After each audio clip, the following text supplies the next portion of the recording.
Esto ganaba la Baja 1000 en 1967, un motor de bocho y un sueño. Y esto la gana hoy.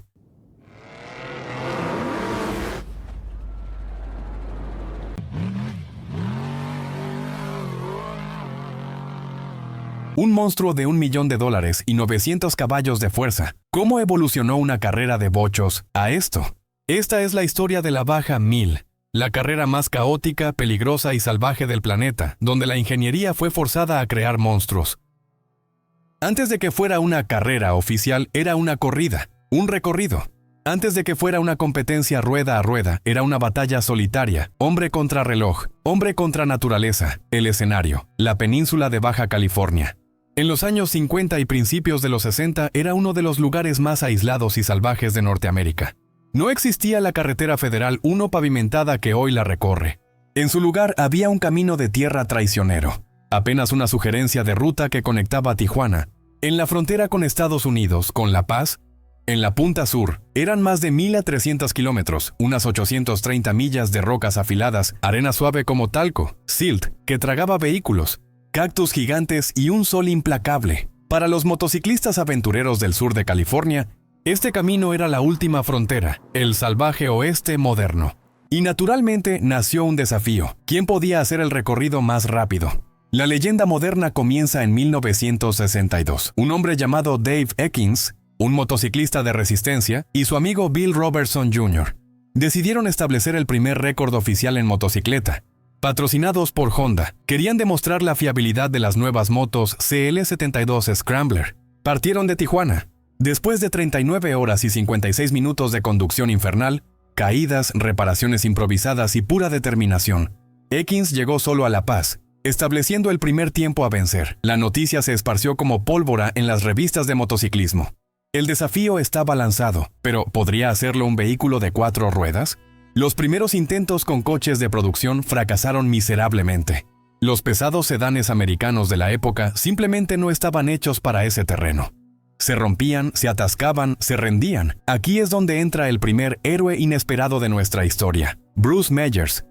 Meyers era un ingeniero, artista y surfista californiano. Miró la plataforma del Volkswagen Bocho, el escarabajo, y vio su potencial oculto: motor trasero con buena tracción, suspensión de torsión robusta, motor enfriado por aire, sin radiador que romper. Meyers no usó el Bocho entero. Usó su chasis, su motor y su suspensión, y le puso encima una carrocería ligera y divertida de fibra de vidrio. Lo llamó el Meyers Manx. Había nacido el Buggy. En 1967, el propio Bruce Meyers y su copiloto decidieron aceptar el desafío de las motos. Se subieron a su Manx rojo, apodado Old Red, y volaron por el desierto. Destrozaron el récord de Ekins por más de 5 horas. De repente, el mundo se dio cuenta de dos cosas. Primero, que el diseño basado en el bocho era la clave para conquistar el desierto. Y segundo, que esto era demasiado divertido para ser solo un récord. Tenía que ser una carrera. La idea de una carrera organizada vino de un promotor entusiasta llamado Ed Perlman. Él vio el potencial de un evento automovilístico único, un gran premio todoterreno. Consiguió los permisos necesarios del gobierno mexicano y en octubre de 1967 anunció la primera Mexican Mil Rally. Las reglas eran maravillosamente simples. Salir de Tijuana, llegar a La Paz lo más rápido posible. No había una ruta definida, solo 5 puntos de control obligatorios por los que había que pasar. Los pilotos podían usar mapas, brújulas o literalmente seguir las vías del telégrafo que corrían paralelas al camino principal. Era una aventura pura, una prueba de navegación tanto como de velocidad. El 31 de octubre de 1967, 68 vehículos se presentaron en la línea de salida en Tijuana. Era un zoológico de máquinas, las motocicletas que habían iniciado todo, los Buggies Meyers Manx, bochos modificados, los primeros Baja Box, sedanes americanos reforzados, camionetas e incluso una furgoneta Volkswagen Combi, bus de fábrica, conducida por un equipo de publicistas. La carrera fue un caos brutal. Los coches se perdían en el desierto por horas. Los equipos se rompían y tenían que ser reparados con lo que tuvieran a mano. La navegación era una pesadilla, y cuando el polvo finalmente se asentó en La Paz, 27 horas y 38 minutos después, los ganadores absolutos fueron Vic Wilson y Ted Mangels. Su máquina, un Buggy Meyers Manx. El concepto basado en el bocho había demostrado una vez más que la ligereza, la simplicidad y la fiabilidad vencían a la potencia bruta en el desierto. La Mexican Mil había nacido, y el bocho era su primer rey.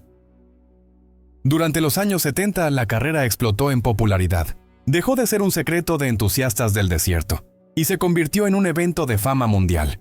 Atrayendo patrocinadores y cobertura mediática, atrajo a los vaqueros del desierto, pilotos legendarios que se convirtieron en íconos. Hombres como Parnell Jones, una leyenda de las 500 millas de Indianápolis, que, cansado de los bogies ligeros, decidió construir una máquina mítica, el Big Ollie Bronco, un Ford Bronco de 1969, modificado hasta el extremo por Bill Strop, con un chasis tubular, un V8 rugiente y una enorme ala en el techo. No era un coche modificado, era un prototipo disfrazado de Bronco.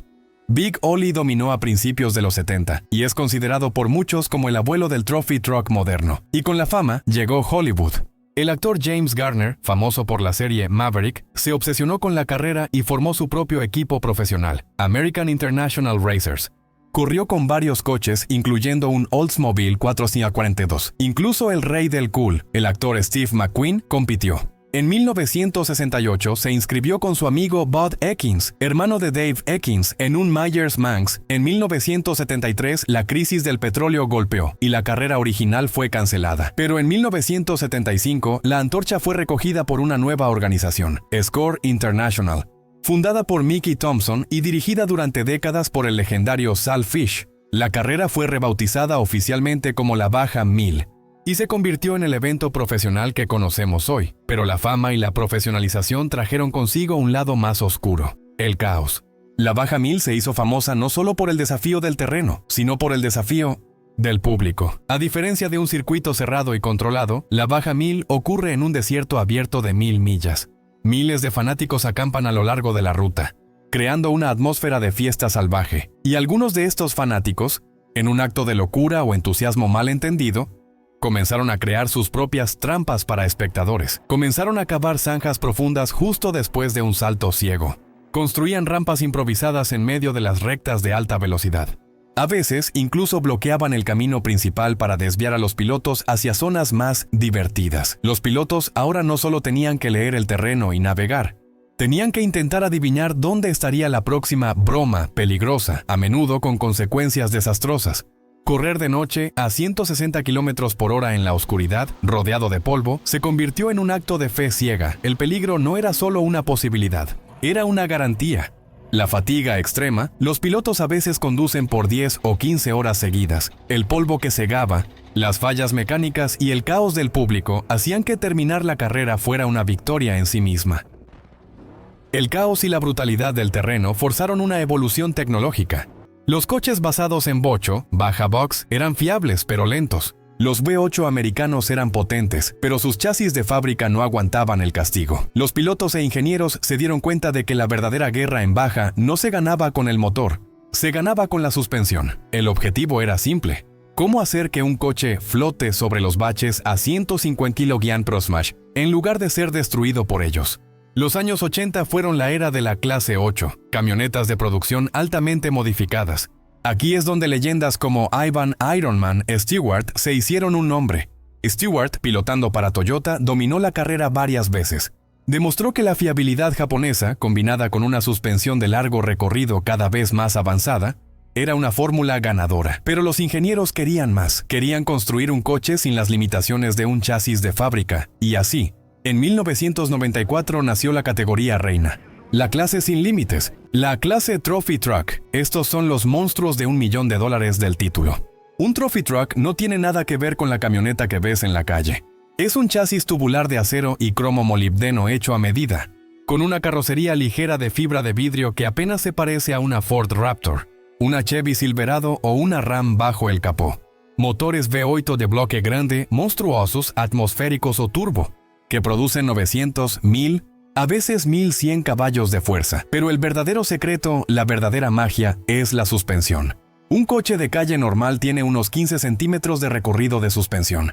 Una camioneta 4x4 de fábrica, quizás 25. Un Trophy Truck tiene más de 60 centímetros, 24 pulgadas, en la parte delantera y hasta 90 centímetros, 36 pulgadas, en la trasera. Casi 1 metro de recorrido. Usan amortiguadores bypass y coilover del tamaño de un brazo humano, varios por rueda. Esto les permite, literalmente, volar sobre zanjas, rocas y whoops, ondulaciones, que harían explotar a un vehículo normal. La ingeniería pasó de cómo sobrevivir a cómo atacar el terreno. La carrera se transformó de una maratón de resistencia a un sprint de 1000 millas. Leyendas modernas como Robbie Gordon, conocido por su estilo espectacular y agresivo, Larry Ragland, el Relámpago Larry, y las dinastías de carreras como los McMillan, se convirtieron en los nuevos reyes del desierto, pilotando estas bestias de $1 millón. Hoy en día, la Baja 1000, organizada por Score International, es un espectáculo global. Atrae a cientos de competidores de docenas de países. Es un festival de polvo, velocidad y caos que mueve millones de dólares y es seguido por fanáticos en todo el mundo. Los Trophy Trucks son las estrellas indiscutibles, las máquinas más rápidas y espectaculares. Pero la belleza de la Baja 1000, su verdadera alma es que no olvidó sus raíces. En la misma pista, al mismo tiempo que los monstruos de $1 millón, todavía puedes encontrar la clase 11. ¿Qué es la clase 11? Son bochos. Bochos casi de fábrica, con motores 1600 sellados y suspensiones originales reforzadas. La carrera que empezó con un buggy basado en un bocho todavía. Honra al coche que la hizo posible. Ver un Trophy Truck volar a 200 km/h y, horas después, ver a un pequeño clase 11 luchando valientemente contra la misma roca y el mismo polvo. Resume perfectamente la locura y el espíritu de Baja. La Baja 1000 evolucionó. Lo que comenzó como una apuesta aventurera de motociclistas y buggies de fibra de vidrio, se convirtió en el laboratorio de pruebas todoterreno más extremo del planeta. Pero, en el fondo, el espíritu permanece intacto. Hombre y máquina contra el terreno más implacable del mundo. Una batalla caótica de ingeniería, coraje y pura suerte. Una carrera donde el mayor premio no es el trofeo. Es simplemente sobrevivir.